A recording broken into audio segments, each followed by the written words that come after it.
మన గౌరవ రాష్ట్ర ముఖ్యమంత్రి కుమార్తె కల్వకుట్ల కవితక్క రేపు విచారణకు హాజరు కాబోతా ఉందా, లేకపోతే హాజరు కాబోతే సిబిఐ అధికారులు హైదరాబాద్కు వచ్చి కల్వకుట్ల కవితక్కని అరెస్ట్ చేసే ప్రయత్నం చేస్తారని చర్చ జరుగుతున్న నేపథ్యంలో సో ఖచ్చితంగా మన బతుకమ్మ, మన ఆడబిడ్డ, మన రాష్ట్ర మాజీ ముఖ్యమంత్రి కుమార్తె కల్వకుట్ల కవితక్క మేనేజ్మెంట్ కోటాలో ఎమ్మెల్సీ తీసుకున్న కవితక్క గురించి వార్త చదవాలి, వాస్తవాలు చెప్పాలనే ఉద్దేశంతో మా న్యూస్ అందించే ప్రయత్నం చేస్తా ఉన్నా.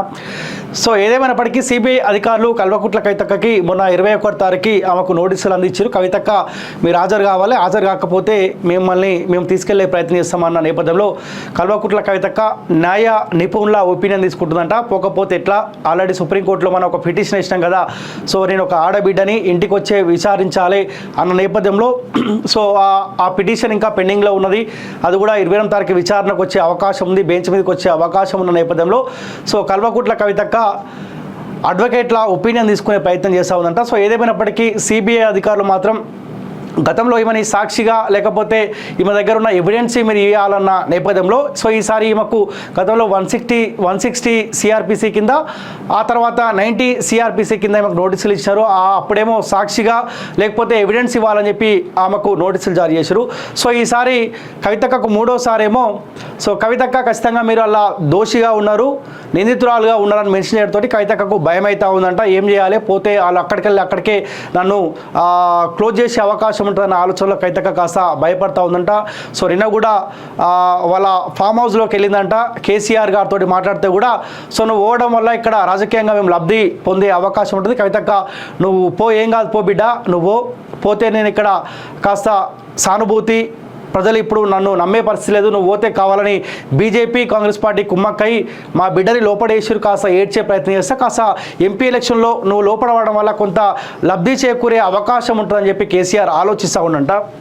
ఇంకా చాలా అంశాలు మాట్లాడుకుందాం. సో దానికి తోడు సో దాసరి సీనన్నతో మాట్లాడదాం, కాలోజీ టీవీ CEO. ఎందుకంటే సీనన్న కల్వకుట్ల కవితక్కతోటి జాగృతిలో చాలా కీలకంగా పనిచేసిండు. ఆ కుటుంబం మోసం చేయడం వల్లనే ఈ వ్యవస్థ ఓపెన్ చేసి మాకు ఉపాధి కల్పిస్తూ ఉండు. ఎనీవే ఆ కుటుంబానికి దూరం అయినందుకు మేము కూడా చాలా సంతోషంగా ఉన్నాం, ఒక 10 మందికి ఉపాధి కల్పిస్తూ ఉండు. సో కల్వకుట్ల కవితక్క లిక్కర్ స్కామ్లో అరెస్టు కాబోతా ఉందా, రేపు విచారణకు హాజరు కాబోతా ఉందా, లేకపోతే ఇంకేమన్నా డ్రామాలు తెరపై తీసుకొచ్చే అవకాశం ఉందా? ఒకసారి దాసరి సీనన్న కాలోజీ టీవీ CEO మా బాస్ తోడు ఒకసారి మాట్లాడే ప్రయత్నం చేద్దాం. అన్న గుడ్ మార్నింగ్ అన్న. గుడ్ మార్నింగ్ రాము. యా అన్న, సో మీరు అందుబాటులో లేరు కాబట్టి నేను ఫోన్లో తీసుకునే ప్రయత్నం చేస్తూ ఉన్నా. సో నిన్న నుంచి మనం మాట్లాడుతూ ఉన్నాం, గత కొన్ని రోజులుగా కల్వకుట్ల కవితక్క లిక్కర్ స్కామ్ గురించి మనం మాట్లాడుతూ ఉన్నాం. వాస్తవాలు ఏందో ప్రజలు తెలవాలి. కల్వకుట్ల కవితక్క లిక్కర్ దందా చేసిందా, లేకపోతే కావాలని కొన్ని పార్టీలు కవితక్కని బదనాం చేసే పరిస్థితి తీసుకొస్తామని మనం మాట్లాడుతాను. సో ఏదేమైనప్పటికీ 21 తారీఖు కల్వకుట్ల కవితకి నోటీసులు ఇచ్చినారన్న. 26 తారీఖు రేపు కల్వకుట్ల కవితక్క విచారణకు రావాలని చెప్పి సిబిఐ అధికారులు ఆదేశాలు జారీ చేశారు. రేపు కవితక్క విచారణకు హాజరయ్యే అవకాశం ఉందా? ఒకవేళ హాజరైతే అరెస్ట్ చేసే అవకాశం ఏమైనా కనిపిస్తా ఉందన్న? అయితే ఇక్కడ ప్రధానంగా 2 విషయాలు ఇక్కడ మనం మాట్లాడుకోవాలి. ఆమెకు 21వ తారీఖు నోటీస్ వస్తే ఇంతవరకు ఆమె హాజరు అవుతుందా, హాజరు కాదా అనేటువంటి విషయాలు ఇంతవరకు బయటకి ఎక్కడ కూడా వెల్లడించలేదు వాస్తవంగా. సో ఇప్పుడు విషయం మీద ఆమె ఈడీ పిలిచినప్పుడే పోలేదు. ఈడీ పిలిచినప్పుడే విచారణకు మహిళలను ఈడీ ఆఫీస్ పిలిపించి విచారించొద్దు అని చెప్పేసి తప్పించుకునే ప్రయత్నం చేసి సుప్రీంకోర్టులో కేసు వేసి ఆమె ఆ యొక్క కేసును తాత్సారం చేసేటువంటి ప్రయత్నం చేస్తోంది ఎప్పటి నుంచో. సో ఈడీ లాంటి ఒక దర్యాప్తు సంస్థల్లో చాలా ఎఫెక్టివ్ దర్యాప్తు సంస్థ ఈడీ. సో దాని తర్వాతనే సిబిఐ గానీ లేదంటే మిగతా సంస్థలు గానీ వస్తాయి. అయితే ఈడీకి సంబంధించినటువంటి దానిలో విచారణకి హాజరు కానటువంటి కవిత ఈ రేపు జరగబోయేటువంటి సిబిఐ విచారణకు హాజరవుతుందా అనేది డౌట్ ఒకటి. ఇంతవరకు ఆమె దానిపైన హాజరవుతుందా లేదా అనేది క్లారిటీ ఇంతవరకు ఇవ్వలేదు. రెండో అంశం ఏంటంటే ఇక్కడ అరవింద్ కేజ్రీవాల్ కు సంబంధించిన అంశం కూడా ఇక్కడ మనం మాట్లాడాలి. ఢిల్లీ లిక్కర్ స్కామ్ లో ఢిల్లీలో ఇప్పటి వరకు ఈడీ గానీ సిబిఐ గానీ దాదాపు 6 సార్లు నోటీస్ ఇస్తే అరవింద్ కేజ్రీవాల్ అనే వ్యక్తి 6 సార్లు నోటీసులో కూడా తప్పించుకున్నటువంటి ప్రయత్నం చేసిండు.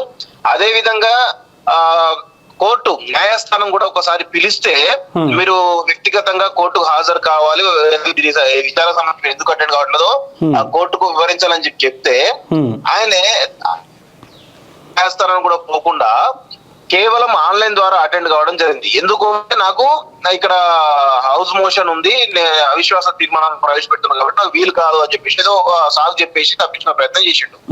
అయితే ఆ తర్వాత కూడా ఇంకొకసారి నోటీసు ఈడీ ఇవ్వడం జరిగింది. సో ఇప్పుడు ఏంది అంటే ఇప్పటికే ఈడీ దాదాపు 6 సార్లు స్పందించినటువంటి సీఎం అరవింద్ కేజ్రీవాల్ ను ఈడీ వదిలిపెట్టే ప్రసక్తి లేదు. ఖచ్చితంగా ఆయన అరెస్ట్ అనేది రంగం సిద్ధం అయిపోయింది. కానీ ఆయన అరవింద్ కేజ్రీవాల్ వ్యక్తి న్యాయ పెట్టుకొని ఏదో ఒక ఇష్యూ ఏదో ఒక సందర్భం చెప్పేసి న్యాయస్థానంలో ఉన్నటువంటి చట్టాల ద్వారా ఒక చిన్న లూప్ హోల్ పెట్టేసి ఆయనే తప్పించుకునే ప్రయత్నం చేస్తా ఉన్నాడు. అయితే ఖచ్చితంగా ఈ ఎన్నికల్లోపు అరవింద్ కేజ్రీవాల్ అరెస్ట్ కావడం అనేది ఖాయం ఒకటి. రెండోది ఇక్కడ తెలంగాణలో విషయానికి వచ్చినట్లయితే కవిత ఖచ్చితంగా ఎందుకంటే మిగిలిన ఇద్దరే ఢిల్లీ లిక్కర్ స్కామ్ లో మిగిలిన ఇద్దరు ఒకరు సీఎం అరవింద్ కేజ్రీవాల్, రెండోది ఇక్కడ తెలంగాణ సంబంధించినటువంటి కవిత, వీళ్ళిద్దరు మాత్రం మిగిలిన. అయితే ఇప్పుడు విషయం ఏంటంటే కవితను అరెస్ట్ చేయడము బీజేపీకి అవసరమా లేదా అని పక్కన పెడితే అసెంబ్లీ ఎన్నికల్లో మాత్రం అరెస్ట్ చేయకపోవడం వల్ల అదంతా బీజేపీకి ఆపాదించేటువంటి ప్రయత్నం జరిగి బీజేపీని మొత్తంగా దాదాపు 50 సీట్లకు పైగా వచ్చేటువంటి బీజేపీ 40 నుంచి 50 సీట్లు వచ్చిన బీజేపీని ఈరోజు 8 సీట్లకు పరిమితం చేసింది కేవలం ఢిల్లీ లిక్కర్ స్కామ్ మాత్రమే అనేది మనం ఇక్కడ ఆలోచించాలి వాస్తవం. సో ఇప్పుడు విషయం ఏమైతుందంటే ఇప్పుడు కూడా మరొక ప్రచారం జరుగుతుంది బీజేపీ మీద. బీజేపీ బీఆర్ఎస్ పొత్తు అనేది ఒకటి జరుగుతా ఉంది అనేది స్పష్టంగా కనబడతా ఉంది. అయితే దాన్ని ప్రతిపక్షాలు చాలా బలంగా వినిపిస్తున్న క్రమంలో కాంగ్రెస్ పార్టీ కానీ మిగతా ఎవరైతే ఫాలోవర్స్ ఉన్నారో కొంత కాంగ్రెస్ సంబంధించిన వాళ్ళు ఎవరైతే ఉన్నారో వాళ్ళు ఏది బీజేపీ బీఆర్ఎస్ ఒక్కటే ఒక ప్రయత్నం బలంగా చేస్తున్నారు. ఇప్పుడు ఖచ్చితంగా అసెంబ్లీ ఎన్నికల్లో ఏ విధంగా అయితే దెబ్బపడ్డదో ఇప్పుడు కూడా భారతీయ జనతా పార్టీకి అదే విధంగా దెబ్బపడే అవకాశం ఉంది. కాబట్టి ఖచ్చితంగా ఈ ఢిల్లీ లిక్కర్ స్కామ్ లో కవిత అరెస్ట్ అయితే లాభం జరిగేది మాత్రం ఖచ్చితంగా బీజేపీకి. ఎందుకంటే బీజేపీ బీఆర్ఎస్ పొత్తు ఉండదని స్పష్టంగా కనబడతా ఉంది. అయితే ఇది మరి భారతీయ జనతా పార్టీ చెప్తే కేంద్ర ప్రభుత్వం కనుక భారతీయ జనతా పార్టీ ఆదేశిస్తే మరి అరెస్ట్ చేస్తారా లేదా? ఎందుకంటే ఆమె ఒక లేడీ, ఒక ఉమెన్. ఎందుకంటే వాళ్ళకు ఉన్నటువంటి చట్టాలు ఉన్నటువంటి చాలా అడ్వాంటేజ్ కూడా ఉంటాయి వాస్తవంగా. సో దాన్ని దృష్టిలో పెట్టుకొని ఆమెను ఖచ్చితంగా ఆధారాలు ఉంటేనే అరెస్ట్ చేయడానికి అవకాశం ఉంటది. ఆధారాలు లేకపోతే ఏదో పైన దాంతో అరెస్ట్ చేస్తే మాత్రం ఖచ్చితంగా బ్లేమ్ అయ్యేది మాత్రం దర్యాప్తు సంస్థలు అదేవిధంగా కేంద్రంలో ఉన్నటువంటి బీజేపీ ప్రభుత్వం. కానీ ఒకవేళ కనుక విచారణ ఈమె హాజరైతే అరెస్ట్ చేయకపోతే లేకపోతే అటు కేజ్రీవాల్ అరెస్ట్ చేసి ఏమైనా వదిలిపెట్టే ప్రయత్నం చేస్తే రాబోయే ఎంపీ ఎలక్షన్ లో తెలంగాణ రాష్ట్రంలో మళ్ళీ బీజేపీకి ఇబ్బందికర పరిస్థితులు ఎదురయ్యే అవకాశం ఉంటుంది కదన్నా? ఖచ్చితంగా ఎదురయ్యే అవకాశాన్ని దాన్ని కాంగ్రెస్ ప్రభుత్వం వాడుకుంటది. కాంగ్రెస్ వాళ్ళు వాడుకుంటారు, చాలా పెద్ద ఎత్తున వాడుకొని ఏ విధంగా అయితే 2023లో దెబ్బతీసిరో ఇప్పుడు కూడా. ఎందుకంటే రేవంత్ ప్రభుత్వానికి చాలా కీలక విషయం ఏంటంటే ఇక్కడ 10 నుంచి 12 సీట్లు ఎంపీ సీట్లు గెలవడం ఇప్పుడు ఆయనకు అనివార్యం అయిపోయింది. ఒకవేళ 10 నుంచి 12 సీట్లు కనుక గెలవకపోతే ఇక్కడ ప్రభుత్వం ఉంటది. అనుమానాలు బలంగా ఎప్పటి నుంచో కూడా అన్ని వర్గాల్లో ఇటు బీజేపీలో, కాంగ్రెస్ లో, అదేవిధంగా బీఆర్ఎస్ లో కూడా ఒక బలమైనటువంటి చర్చ జరుగుతుంది వాస్తవంగా. సో ఇప్పుడు ఏంటంటే రేవంత్ రెడ్డి అనే వ్యక్తి తన బలాన్ని నిరూపించుకోవాలంటే ఖచ్చితంగా ఆయన ఇక్కడ 10 ఎంపీ సీట్లు గెలవాలి. గెలిస్తేనే ఇక్కడ సుస్థిర ప్రభుత్వం ఉంటది అనేది స్పష్టంగా ఆయనకు తెలుసు. సో దానిలో భాగంగానే రేవంత్ ఏం చేశారంటే 2023 ఏ విధంగా బీజేపీ డ్యామేజ్ చేసిందో ఇప్పుడు కూడా కవిత కనుక అరెస్ట్ కాకపోతే ఖచ్చితంగా డ్యామేజ్ చేసి 10-12 సీట్లు తెచ్చుకోవడానికి అవకాశం అయితే ఉంది. ఇప్పుడు బీజేపీ ఏమో కల్వకుట్ల కవిత అరెస్ట్ కావాలని బీజేపీ కోరుకుంటుంది, కాంగ్రెస్ పార్టీ ఏమో అరెస్ట్ అయితే బీజేపీకి కాస్త ప్లస్ అయ్యే అవకాశం ఉంటుందేమో కాంగ్రెస్ పార్టీ వాళ్ళు కోరుకునే అవకాశం ఉంటుంది కదా? అవును ఖచ్చితంగా ఉంటది. కాకపోతే ఇక్కడ విషయం ఏంటంటే బీజేపీ గతంలోనే కవిత అరెస్ట్ పక్కా అని చెప్పినట్టు కొంతమంది అగ్రనాయకుల తీరు వల్ల నష్టం జరిగింది. ఇప్పుడు కూడా మళ్ళా అరెస్ట్ అని చెప్పేసి అంటుంటే అది కూడా మళ్ళా ఒకవేళ అరెస్ట్ కాకపోతే విపరీతమైన నష్టం బీజేపీకే ఉంటది.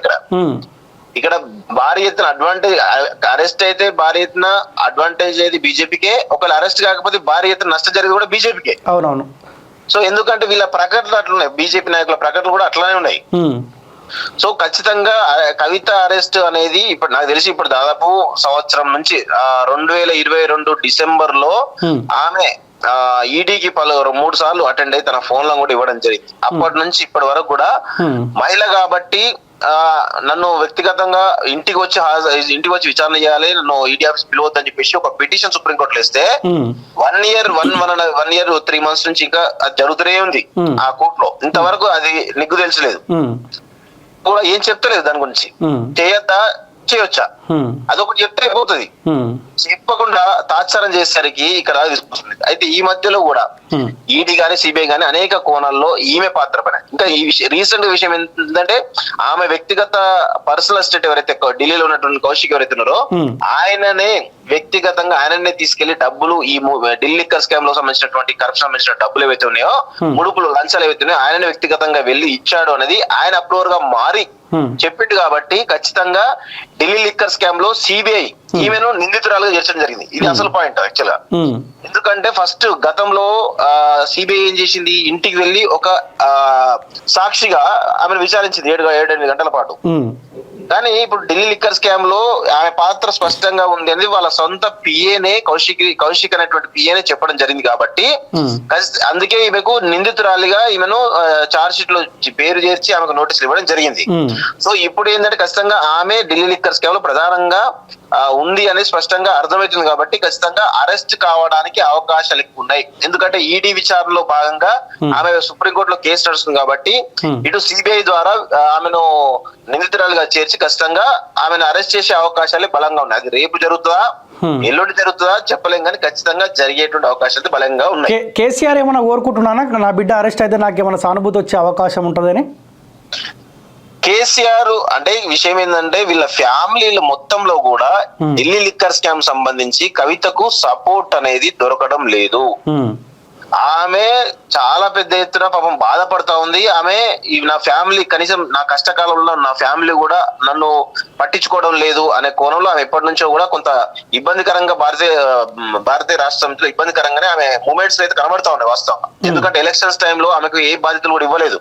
ఎందుకు ఇవ్వలేదు అంటే ఆమెను ఓన్లీ బోధన్కు అదేవిధంగా నిజామాబాద్ అర్బన్ కే పరిమితం చేసి ఆమె ఒక చిన్న లీడర్ గా అంటే వేరే లీడర్లకేమో మంచి కాన్స్టిట్యూన్స్ 4 కాన్స్టిట్యూన్స్ 5 కాన్స్టిట్యూన్స్ ఇన్ఛార్జ్ ఇస్తే సొంత కుటుంబ సభ్యులకు ఓన్లీ 2 కాన్స్టిట్యూన్స్ పరిమితం చేసి పక్కన ఉన్నటువంటి కామారెడ్డి గాని లేకపోతే జైత్యాలకు గాని లేకపోతే కోరుట్లకు గాని కనీసం ఆమెను పంపించే ప్రయత్నం చేయలేదు. ఎందుకు అంటే ఈమె వల్ల నష్టం జరుగుతుంది అనేది వాళ్ళకు స్పష్టంగా అర్థమవుతుంది. కాబట్టి కనీసం ఆ ఢిల్లీ లిక్కర్ స్కామ్ లో ఈమెను కాపాడేటువంటి ప్రయత్నం ఎప్పుడు కూడా వీళ్ళ ఫ్యామిలీ మెంబర్స్ కూడా చేయలేదు. అది ఎప్పుడు జరిగింది, ఈడీ విచారణ సందర్భంగా ఆమె ఢిల్లీ వెళ్తుంది. కాబట్టి ఆ ఢిల్లీలో మనం పార్టీ డ్యామేజ్ అవుతుంది, నేషనల్ మీడియా పరంగా డ్యామేజ్ అవుతుంది. కాబట్టి అప్పటికప్పుడు అందరు ఫ్లైట్లు వేసుకొని ఢిల్లీ పోవడం జరిగింది. అప్పటిదాకా ఈమెకు మద్దతుగా నిలబడ్డట్టు కుటుంబ సభ్యులు ఒకరు కూడా లేరు. ఓకే అన్న, థ్యాంక్ యూ సో మచ్ అన్న. Thank you. సో ఇది దాసరి సీన్ నాకు ఎందుకు చేసిన అంటే, ఎందుకంటే కవితక్క ఈ ఆడే డ్రామాలు ఈ నాటకాలు అని తెలుసు. ఎందుకంటే ఆ కుటుంబం చేతుల మోసపోయిన బిడ్డ. ఎందుకంటే జాగృతి కవితక్క జాగృతి తెలంగాణ జాగృతి అని చెప్పి నామకే వాసిట్లా క్రియేట్ చేసింది. ఆ జాగృతిని తెరపై తీసుకొని వచ్చి అందరినీ జాగృతం చేసిన బిడ్డ దాసరి సీనన్న కాలోజీ టీవీ CEO. అందుకే వాస్తవాలు ఏందో తెలియాలి అన్న. గత 2 రోజులుగా వేరే కేసుల విషయంలో ఈ కల్వకుట్ల కుటుంబం పెట్టిన కేసుల విషయంలో ఆ కోర్టుల చుట్టూ అక్కడిక్కడ తిరుగుతూ ఉన్నాడు అన్న. ఇక అట్లనే ఇక మేడారం ఆ పని మీద వెళ్ళిండు.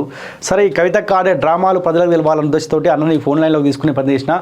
సో ఏదేమైనప్పటికీ భారతీయ జనతా పార్టీకి కాస్త కల్వకుట్ల కవితక్క లిక్కర్ స్కామ్ అంశం కాస్త ఇంపార్టెంట్గా మారింది. రేపు కవితక్క హాజరు కాకపోయినా హాజరైతే అరెస్ట్ కాకపోయినా కానీ తెలంగాణ రాష్ట్రంలో బీజేపీకి ఇబ్బంది అయ్యే అవకాశం ఉంటుంది. మేము కూడా పదే చెప్తా ఉన్నాం. కవితక్క ఒక్కసారి జైలుకు పోతే చూడాలన్న ఆశ మాకుంది.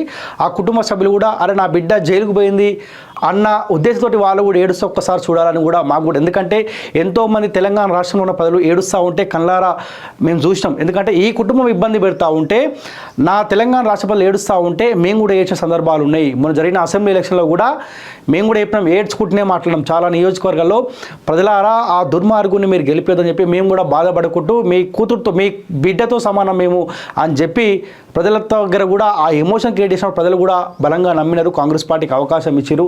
కానీ ఆ కవితక్క కూడా ఒక్కసారి ఇబ్బంది పడితే చూడాలన్న ఆలోచన మాకు కూడా ఉన్నది. సో భారతీయ జనతా పార్టీ సంబంధించిన నాయకులారా ఒక్కసారి ఆలోచించండి. లిక్కర్ స్కామ్ అంశం మళ్ళీ తెరపైకి మిమ్మల్ని రాజకీయంగా ఎంపీ ఎలక్షన్లో కూడా ఖతం చేయనీకే ఈ అంశం తెరపైకి వచ్చిందా? మీరు ఇక సమాధానం చెప్పుకోనికి అవకాశం లేదు. పొరపాటున ఆమె అరెస్టు కాకపోతే ఇటు బీఆర్ఎస్ పార్టీ కథమవుతుంది ఎంపీ ఎలక్షన్లో, మళ్ళీ బీజేపీ కథమవుతుంది, కాంగ్రెస్ పార్టీకి కలిసి వచ్చే అవకాశం ఉంటుంది. ఆ క్లారిటీలో తెలంగాణ రాష్ట్రంలో బీజేపీ నాయకులు ఉండాలి. లేకపోతే ఎవరు మిమ్మల్ని కాపాడలేరు, ఏం చేయలేరు కూడా. వాస్తవాలు మాట్లాడుకుంటారు అంతే. ఎందుకంటే ప్రజలు ఇప్పటికే బలంగా నమ్ముతారు బీఆర్ఎస్ పార్టీ బీజేపీ 2 ఒకటే. కాంగ్రెస్ పార్టీ బలంగా ప్రచారం చేస్తూ ఉంది. వీళ్ళు ఓపెన్గా పొత్తు పెట్టుకుంటే బీజేపీ బీఆర్ఎస్ రెండు ఒకటే అని ఒక బలమైన అంశం ప్రజల్లోకి వెళ్ళే అవకాశం ఉంటుంది. అందుకే కవితని అరెస్ట్ చేస్తే ఇక్కడ బీజేపీ కలిసి వచ్చే అవకాశం నేపథ్యంలోనే ఈ అంశం తెరపైకి వచ్చిందని చెప్పి ప్రజలు నమ్ముతా ఉన్నారు. సో